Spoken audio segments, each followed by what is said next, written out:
Welcome to Season 11, Aramaic Word of the Day, Enasha, human man. I remember standing on the southern steps of the temple, where the original stones still hold the dust of generation. The sun was dipping low over the Mount of Olives, and the group grew quiet. A young man in my tour asked me, "Do you really believe Jesus walked here?" I turned and placed my hand on the warm limestone. "He didn't just walk here," I said. "He waited here. He breathed here. He was a man like you and me." Then I told him to say this word in Aramaic to repeat after me. Enasha. This, I told him, it is what he became. In Aramaic, Enasha doesn't just mean man or person. It speaks of mortal humanity, not the noble, dignified crown of creation, but the vulnerable, dependent, relationally exposed creature. In Psalm 8:4, "What is man that you are mindful of him?" The Hebrew and Aramaic, Enosh, both imply fragility, even woundability. Daniel 7:13. "I saw in the night visions, and behold, with the clouds of heaven, there came one like a son of man, Bar Enosh, son of man, and he came to the Ancient of Days and was presented before him." This is not merely a title of authority, but a profound paradox, a human figure exalted to the clouds of heaven. It's as if Yeshua is saying to be truly human is the path to divine nearness. When I look into that young man standing at the southern steps, I told him of how easily life can be lost. We are weak human beings. We are not machines. We are not ideas. We are not gods. We are Enasha. We bleed, we laugh, we forget, we need one another. And in that frailty, we reflect the image of the one who made us.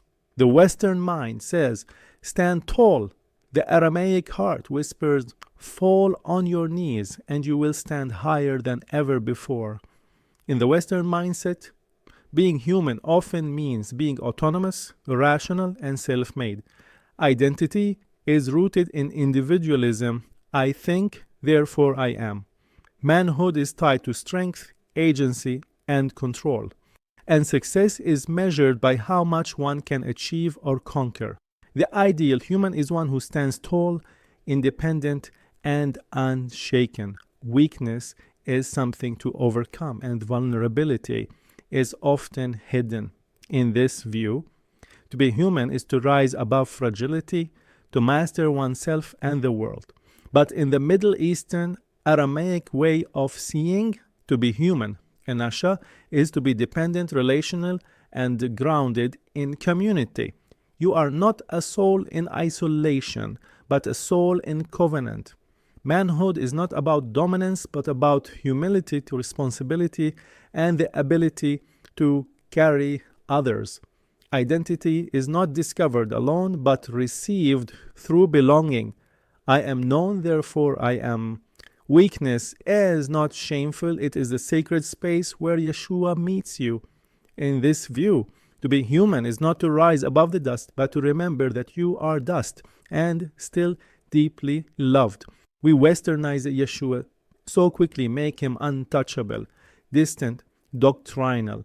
But if you stand here long enough on these southern steps and let the silence speak, you'll remember he was human Enasha, not in disguise, not pretending, not Superman with a robe. He was tired, hungry, misunderstood, tempted, and still he trusted the Father. That's what true humanity is. The same Elohim who formed Adam from dust chose to become dust to walk these steps so we would never again walk alone. Welcome to the southern steps where Jesus walked and taught scripture.